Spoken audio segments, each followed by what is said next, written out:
Welcome to ANR electric YouTube channel. ఈ వీడియోలో electric bicycle గురించి తెలుసుకోవడానికి ప్రయత్నం చేద్దాము. ఇది పబ్లిక్ ట్రాన్స్పోర్ట్. దీన్ని మనం సొంతంగా పర్చేజ్ చేయాల్సిన అవసరం లేదు. దీన్ని సొంతంగా మనం ఛార్జింగ్ పెట్టాల్సిన అవసరం లేదు. మనకు అవసరం ఉన్నప్పుడు ఆ రోడ్ సైడ్ ఎమ్మటి ఇవి బైక్స్ పార్కింగ్ చేసి ఉంటవి. దాన్ని స్కాన్ చేసి మనం వాడుకోవచ్చు. దీని పూర్తి డీటెయిల్స్ అయితే చెప్పడానికి ప్రయత్నం చేస్తాను.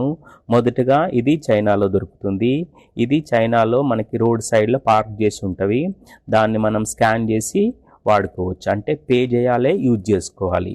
ఇదన్నమాట దీని సిస్టమ్. ఇది అంటే జస్ట్ లైక్ పబ్లిక్ ట్రాన్స్పోర్ట్ లాగా మనం బస్సులో ప్రయాణం చేస్తాము, టికెట్ కొండి బస్సులో ప్రయాణం చేస్తాము. అదేవిధంగా మనం ఒక్కరు కూర్చొని ప్రయాణం చేయడానికి పే చేసి యూజ్ చేసుకోవచ్చు. ఈ బైక్ ఎలక్ట్రిక్ బైసికిల్. ఇది ఫ్రంట్ సైడ్లో బ్యాక్ సైడ్లో డ్యూయల్ సస్పెన్షన్ అయితే పెట్టారు.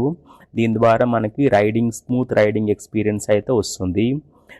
Dual suspension, dual spring action ఉంటుంది కాబట్టి మనకు మంచి రైడింగ్ ఎక్స్పీరియన్స్ ఉంటుంది. ఫ్రంట్ సైడ్లో మనకి ఇలా కనిపిస్తుంది.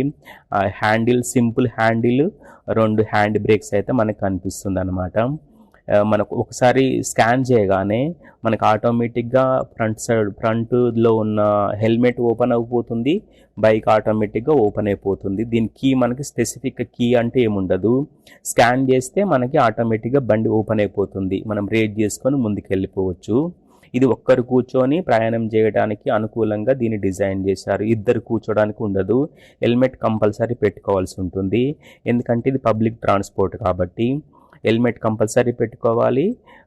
గంటకి 25 కిలోమీటర్ల కంటే ఎక్కువ ఇది వెళ్ళదన్నమాట.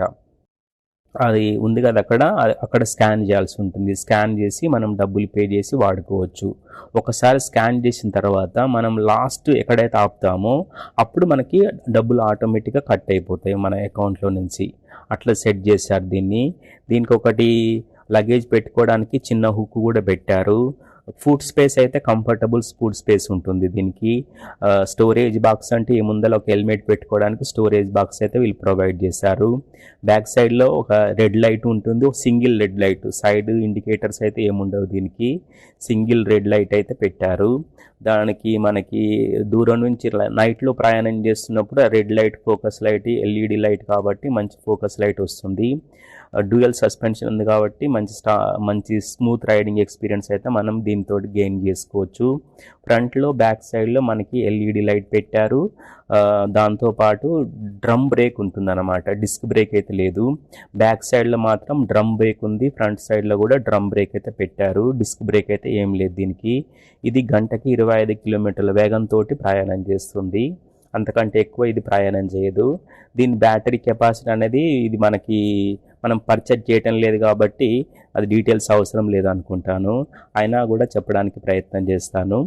ఇది 25 ఆంపియర్స్ అవర్ బ్యాటరీ తోటి దొరుకుతుంది. ఇది ఒకసారి ఛార్జింగ్ అవ్వడానికి 6 గంటలు పడుతుంది. ఒకసారి ఛార్జింగ్ చేస్తే మనం దీని మీద 80 కిలోమీటర్ల వరకు ప్రయాణం చేయవచ్చు. దీని కంపెనీ వాళ్ళు 400 వాట్స్ కలిగిన inverter brushless high speed motor అయితే దీనికి అరేంజ్ చేశారు. ఎందుకంటే కస్టమర్స్కి ఎటువంటి ఇబ్బంది రాకుండా వాళ్ళే ఛార్జింగ్ పెడతారు. మనం పే చేసి యూజ్ చేసుకోవచ్చు. ఛార్జింగ్ తక్కువ ఉంటే అది అన్లాక్ కాదనమాట. మనం స్కాన్ చేసినా కూడా అన్లాక్ కాదు. అట్లా దీన్ని డిజైన్ చేశారు వాళ్ళు. ఈ కంపెనీ వాళ్ళు ఈ బైక్ ఎక్కడ పార్కింగ్ చేశారనే విషయం కూడా వాళ్ళకున్న సాఫ్ట్వేర్స్ తోటి, జీపీఎస్ తోటి ఆ బైక్ని ట్రాక్ చేసుకోవచ్చు. వాళ్ళు ట్రాక్ చేస్తారు. అది మనకు సంబంధం లేదు. వాళ్ళు ట్రాక్ చేసుకుంటారు. మనం తీసుకొచ్చి ఇంటికాడ పెట్టుకున్నాం అనుకోండి, ఆటోమేటిక్గా పలానా నెంబర్ కలిగిన బైక్ అనేది, ఎలక్ట్రిక్ బైసికిల్ అనేది ఇంటి దగ్గర ఉంది అనేది వాళ్ళకి తెలిసిపోతుంది. అందుకని ఇది రోడ్ పక్కన పార్క్ చేస్తారు ఈ వెహికల్ అనేది. ఎలక్ట్రిక్ బైసికిల్ సింపుల్గా ఉంటుంది. బైక్ కొనాల్సిన అవసరం లేదు. మనం డబ్బులు పే చేసి వాడుకోవచ్చు. దీని ఛార్జింగ్ 25 ఆంపియర్స్ అవర్ బ్యాటరీ ఉన్నది. 80 కిలోమీటర్ల వరకు ప్రయాణం చేయవచ్చు దీని మీద. జనరల్గా అయితే అట్లీస్ట్ వీళ్ళు ఇక్కడ చైనాలో 10 కిలోమీటర్లు ట్రావెల్ చేసే వాళ్ళు అయితే ఈజీగా దీన్ని తీసుకెళ్తుంటారనమాట. రోడ్ పక్కనే పార్క్ చేయాల్సి ఉంటుంది. రోడ్ పక్కన బైక్ పార్కింగ్ అనే ఒక స్పెసిఫిక్ ప్లేస్ ఉంటుంది. ఆ ప్లేస్లో వీళ్ళు పార్క్ చేస్తారు. సిస్టమేటిక్గా ఉంటుంది పార్కింగ్ ప్లేస్ కూడా. అక్కడ మనము పార్కింగ్ చేసి మన పని మనమే చూసుకోవచ్చు. దీన్ని పే చేసి స్కాన్ చేసి పైసలు పే చేసి యూజ్ చేసుకోవచ్చు. ఒక్కరు ప్రయాణించడానికి ఉంటుంది. దీనికి హ్యాండిల్కి వేరే బటన్స్ అంటే ఏం లేవు, ఒక హారన్ బటన్ మాత్రమే ఉంటుంది. హారన్ బటను దాన్ని మనం హారన్ చేసుకోవడానికి ఉంటుంది. స్టార్ట్ బటన్ అనేది ఏముండదు దీనికి. అది స్కాన్ చేస్తే ఆటోమేటిక్గా బండి స్టార్ట్ అయిపోతుంది. రేట్ చేసుకొని ముందుకు వెళ్ళిపోవచ్చు అన్నమాట. ఇది సింపుల్గా మనకి ఇది ఎలక్ట్రిక్ పబ్లిక్ ట్రాన్స్పోర్టేషన్ గురించి.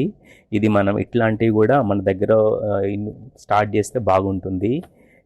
దీనికి ఎందుకంటే మనం చిన్న చిన్న పనులకి అర్జెంట్ ఉన్నప్పుడు ఇట్లాంటి పబ్లిక్ ట్రాన్స్పోర్ట్ యూజ్ చేసుకొని మన పనులు కంప్లీట్ చేసుకోవచ్చు. ఆ విధంగా మనం కూడా ఇట్లాంటివి ఇండియాలో ప్రొవైడ్ చేస్తే బాగుంటుంది అనేది నా ఒపీనియన్.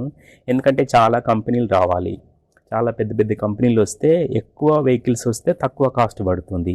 ఇక్కడ చైనాలో 100కి 99 మంది ఎలక్ట్రిక్ వెహికల్స్ యూజ్ చేస్తారు. ఎక్కువ కంపెనీలు ఉన్నవి, ఎక్కువ బైక్స్ ఉన్నవి. దాని ద్వారా ఎలక్ట్రిక్ వెహికల్ కాస్ట్ అనేది చాలా తక్కువ ఉందన్నమాట. మన దగ్గర ఎలక్ట్రిక్ వెహికల్ కాస్ట్ అనేది చాలా ఎక్కువ ఉంది. ఇక్కడ తక్కువ ఎలక్ట్రిక్ వెహికల్ కాస్ట్ అనేది ఉందన్నమాట. ఇదన్నమాట ఈ వెహికల్ గురించి పూర్తి డీటెయిల్స్ అయితే చెప్పడానికి ప్రయత్నం చేశాను.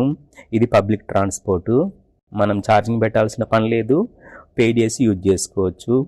Thank you for watching ANR electric YouTube channel. దీనిపైన మీ కామెంట్స్ తెలియజేయండి, సబ్స్క్రైబ్ చేయండి, సపోర్ట్ చేయండి. Thank you.